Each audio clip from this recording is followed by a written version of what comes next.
नंदुरबारच्या शहादामधील तिखोरा पुलाचं बांधकाम सुरू आहे। यावेळी पर्यायी पूल तुटल्यानं वाहनधारकांना नदीपात्रातून वाहनं काढावी लागतायत। दरम्यान पर्यायी पुलाची व्यवस्था करण्याची मागणी करण्यात येते। परभणी जिल्ह्यात उन्हाच्या कडाक्यात वाढ झाली आहे। परभणीचं तापमान 40 अंशांवर गेलंय। दरम्यान नागरिकांना काळजी घेण्याचं आवाहन आरोग्य विभागानं केलं आहे। सिंधुदुर्गमध्ये कोकण रेल्वे मार्गावर रात्रकालीन मेगा ब्लॉक घेण्यात आलाय। आज रात्री 11:30 वाजल्यापासून ते पहाटे 3:30 वाजेपर्यंत ब्लॉक घेण्यात आलाय। सुटीचा हंगाम सुरू होताच पर्यटकांची पावलं गड किल्ल्यांकडे वळू लागली आहेत। मात्र गडावर पिण्याच्या पाण्याची सोय नसल्यानं पर्यटकांना पाण्याच्या बाटल्या सोबत न्याव्या लागतायत। मात्र पर्यटक त्या बाटल्या गडावरच टाकत असल्यानं गड किल्ल्यांवर कचऱ्याचं साम्राज्य पसरतं। ईडी आणि केंद्र सरकार विरोधात नांदेडमध्ये काँग्रेसच्या वतीनं धरणं आंदोलन करण्यात आलं। यंत्रणांचा वापर करून सरकार काँग्रेस नेत्यांना लक्ष्य करत असल्याचा आरोप करत नॅशनल हेरॉल्ड प्रकरणी नांदेड जिल्हाधिकारी कार्यालयाबाहेर काँग्रेसनं धरणं आंदोलन केलं। सुफी संत मोहम्मद बाबा दर्गा ट्रस्टचा चुकीचा ठराव त्वरित रद्द करावा या मागणीकरता श्रीगोंदा इथं सगळ्या समाज बांधवांनी बंदची हाक दिली।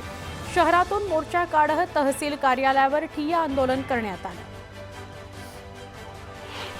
धाराशिवमध्ये पुजाऱ्यानं सुनील तटकरेंच्या मंत्रिपदाकरता तुळजाभवानी देवीकडे साकडं घातलं। तटकरेंना केंद्रीय मंत्रिपद मिळण्याची इच्छा यावेळी व्यक्त करण्यात आली। कोल्हापुरात फुटबॉल स्पर्धेदरम्यान गॅलरीमध्ये प्रेक्षकांना बक्षीस द्यायचं म्हणून मेंढी आणली। संयोजन समितीला 5,000 रुपयांचा दंड ठोठावण्यात आला। चंद्रकांत चषक फुटबॉल स्पर्धेदरम्यान हा प्रकार घडला। कोल्हापूर स्पोर्ट्स असोसिएशननं ही कारवाई केली। पुण्यामध्ये पोलीस शिपायाचा अजब प्रताप समोर आला। चक्क वरिष्ठांच्या खुर्चीत बसत पोलीस शिपायानं फोटोशूट केलं। कर्मचाऱ्याचा खुर्चीत बसलेला फोटो व्हायरल झाला असून प्रवीण पाडळे असं या कर्मचाऱ्याचं नाव। कोल्हापुरातील इचलकरंजीमध्ये पोलीस ठाण्यातच महिलांनी गोंधळ घातला। एकमेकांच्या अंगावर धावून जाण्याचा प्रयत्न करत पोलिसांसमोरच हाणामारी झाली। बुलढाण्याच्या शेगाव तालुक्यातील केसगळती प्रकरणाला आता गंभीर वळण लागलंय। केसगळतीनंतर आता नखं तुटायला लागली आहेत। केसगळती झालेल्यांची नखं कमजोर होऊन तुटतायत, त्यामुळे परत एकदा भीती पसरली आहे।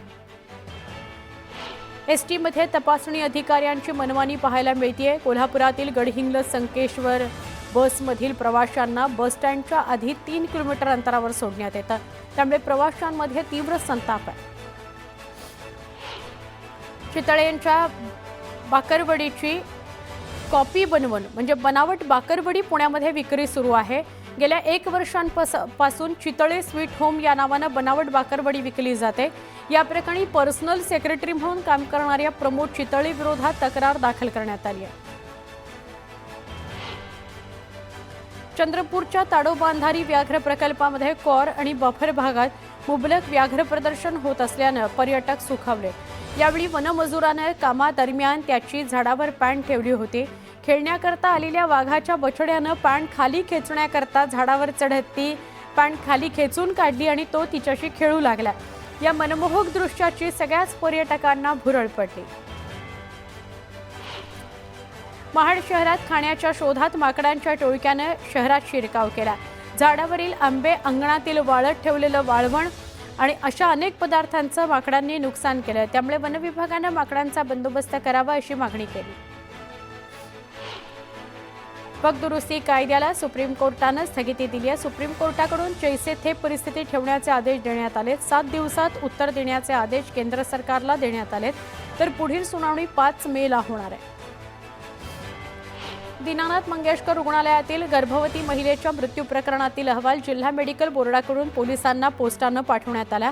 त्यामुळे आज डॉक्टर घैसास यांच्यावर कारवाई होणार का याकडे सगळ्यांचं लक्ष लागलं।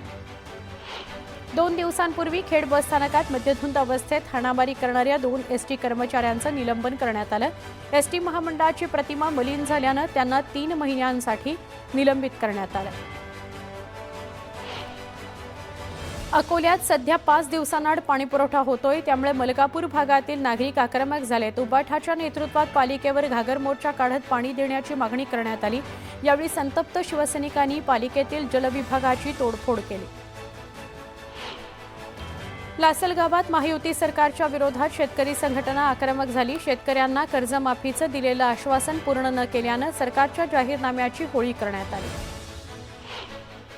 शक्तीपीठ महामार्गाला विरोध करणारे शिक्षक गिरीश फोंडेवर कारवाई करण्यात आली. त्यांच्यावर कारवाई केल्यानं आंदोलन करण्यात आलं. शेतकरी स्वाभिमान पक्षाच्या वतीने हे आंदोलन करण्यात आलं.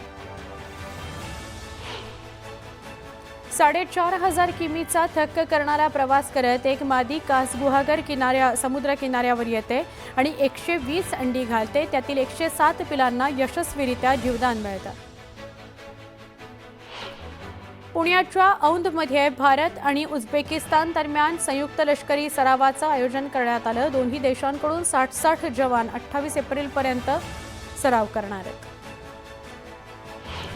सोलापूर कृषी उत्पन्न बाजार समितीचं चित्र स्पष्ट झाल्यावर आता भाजप आमदार सुभाष देशमुख कामाला लागले. देशमुखांनी भाजप आमदार विजयकुमार देशमुख यांच्या निवासस्थानी जाऊन त्यांची भेट घेतली.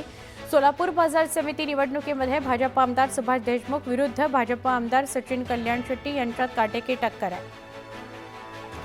मध्य रेल्वेत कंत्राटी पद्धतीनं काम करणाऱ्या कामगाराला चक्क 314.19 कोटी रुपयांच्या वसुलीची नोटीस आली आहे. खळबळच उडाली आहे. महिन्याला 20 ते 25 हजार रुपये उत्पन्न असलेले चंद्रशेखर कोहाड या प्रकरणी आयकर आयुक्तांकडे अपील करणार आहेत.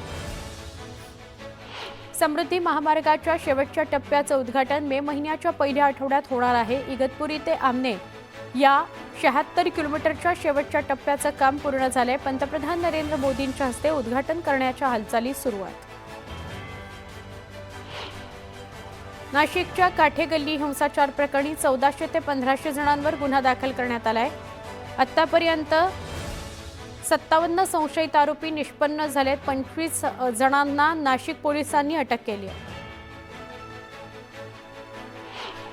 जालना शहरात पाईपलाईन फुटल्यानं लाखो लिटर पाणी वाया गेले. शहरात आधीच 15 दिवसाआड पाणी पुरवठा होतो. लाखो लिटर पाणी वाया गेल्यानं दुष्काळ 13वा महिना अशी परिस्थिती आहे.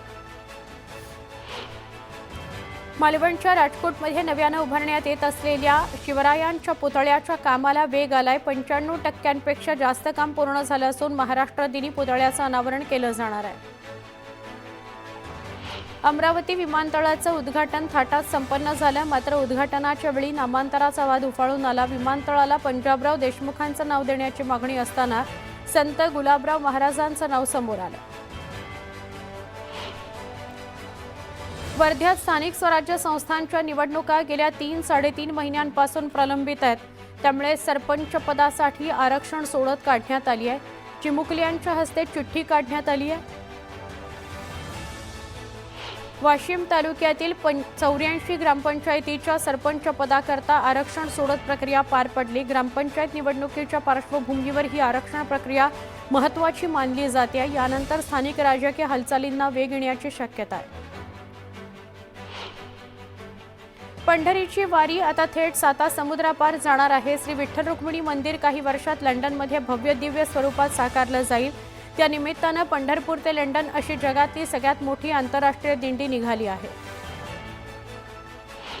सार्वजनिक बांधकाम मंत्री शिवेंद्रराजे भोसले यांच्या हस्ते हुक्काम पोस्ट तालकटोरा पुस्तकाचं प्रकाशन करण्यात आलं. पुण्यातील महाराष्ट्र साहित्य परिषदेच्या सभागृहात पुस्तक प्रकाशन सोहळा पार पडला.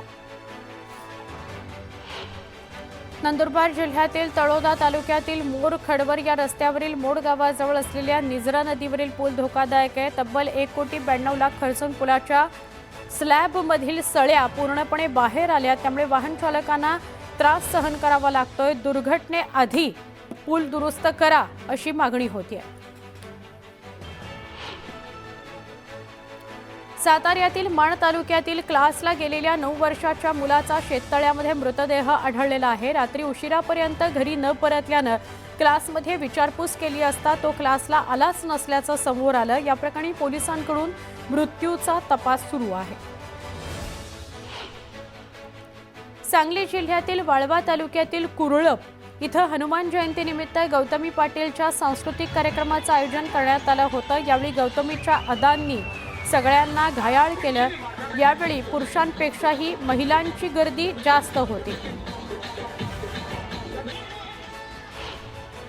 संत शेख मोहम्मद महाराज मंदिर जीर्णोद्धारावरून अहिल्यानगर शहरात तणावाचं वातावरण आहे। आजपासून यात्रा सुरू होतीये। यात्रोत्सव समितीने बेमुदत बंदची हाक दिली आहे। नांदेडमध्ये पाणीपुरी खाल्ल्यानं विद्यार्थ्यांना विषबाधा झाली। शासकीय रुग्णालयात 31 विद्यार्थ्यांवर उपचार सुरू आहेत। सगळ्यांची प्रकृती स्थिर आहे, डॉक्टरांनी माहिती दिली। धाराशिवच्या उमरगा तालुक्यातील कराळी गावात अन्नातून 80 लोकांना विषबाधा झाली। जागरण गोंधळाच्या कार्यक्रमानंतर अनेकांना उलटी आणि चक्कर येऊ लागली। त्यांना उपजिल्हा रुग्णालयात दाखल करण्यात आलं।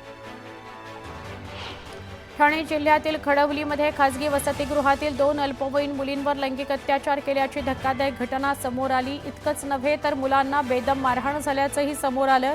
या मुलांना शासकीय बालगृहामध्ये ठेवण्यात आलं असून पीडित मुलींची नीलम गोरे यांनी भेट घेत आश्रमशाळांवर कठोर कारवाईचे निर्देश दिले। लातूर जिल्हा परिषद आणि पंचायत समितीच्या वतीने 1 दिवस गावकऱ्यांसोबत या उपक्रमाअंतर्गत ग्रामदरबार भरवण्यात आला। ग्रामस्थांना विविध योजनांची माहिती देत गावकऱ्यांच्या समस्यांचं निराकरण करण्यात आलं। श्री क्षेत्र चौंडी विकास आराखड्यासंदर्भातील कार्यवाही तातडीनं करण्याचे निर्देश सभापती राम शिंदे यांनी दिले। लवकरच श्री क्षेत्र चौंडी इथं मंत्रिमंडळाची बैठक होणार आहे। राज्यात शेतकरी आत्महत्येचं सत्र सुरूच आहे। जानेवारी ते मार्च महिन्यात केवळ मराठवाड्यात 269 शेतकऱ्यांनी आत्महत्या केली आहे। कर्जबाजारीपणा, शेती नुकसान या कारणामुळे दिवसात सरासरी 3 शेतकरी आत्महत्या करतायत, असं धक्कादायक वास्तव समोर आलं। भुसावळ नगर परिषदेच्या आस्थापना विभागामार्फत सफाई कर्मचाऱ्यांना विविध समस्यांचा सामना करावा लागतो। त्यामुळे सफाई कामगारांनी पालिकेवर धडक मोर्चा काढलाय। अनेकदा अधिकाऱ्यांना पैसे देऊनही काम होत नसल्याचा गंभीर आरोप कामगारांनी केला। जळगाव जिल्ह्यातील यावलमध्ये डांभुर्णी या शिवारात मेंढपाळाच्या 2 वर्षाच्या मुलीवर बिबट्यानं झडप घालत तिची शिकार केली। या चिमुकलीचा मृत्यू झाला। परिसरात हळहळ व्यक्त होते। चंद्रपूर जिल्ह्यातील बल्लारशाह रेल्वे स्टेशनवर ट्रॅक मेंटेनन्सच्या विविध मागण्यांकरता धरणं आंदोलन करण्यात आलं। ट्रॅक मेंटेनन्सना रेल्वे रुळांची देखभाल करण्याऐवजी काही अधिकारी वैयक्तिक कामाकरता ती वापरत असल्याच्या विरोधात आंदोलन करण्यात आलं। दौंड रेल्वे स्थानकात 1 महिन्यापासून लिफ्ट बंद आहे। त्यामुळे प्रवाशांनी संताप व्यक्त केला। रुग्ण, ज्येष्ठ नागरिकांना रेल्वे स्थानकावर जाण्याकरता नाईलाजास्तव मोठ्या दादराच्या पायऱ्या चढून जावं लागतं। धुळे जिल्ह्यातील भूजल पातळी वर्षाकाठी खाली जाते। जिल्ह्यातील 0.58 मीटरनं पाण्याची पातळी खालावली आहे। राज्यात सगळ्यात कमी धुळे तालुक्यात 0.24 मीटरनं पाणी पातळीत घट झाल्याचं समोर आलंय। संसदेत पास झालेल्या वक्फ विधेयकाविरोधात रावेरमध्ये All India Muslim Personal Law बोर्डाद्वारे आंदोलन करण्यात आलं। यावेळी मोठ्या संख्येनं मुस्लिम समाजातील नागरिक या आंदोलनात सहभागी झाले। कुपोषणाचं प्रमाण कमी व्हावं, बालकांच्या मृत्यूचा दर कमी व्हावा या उद्देशानं राज्यात पोषण पंधरवडा राबवण्यात येतोय। लातूरमध्ये विविध गावातील विविध अंगणवाड्यांच्या माध्यमातून गरोदर मातांच्या आरोग्याची काळजी घेतली जाते।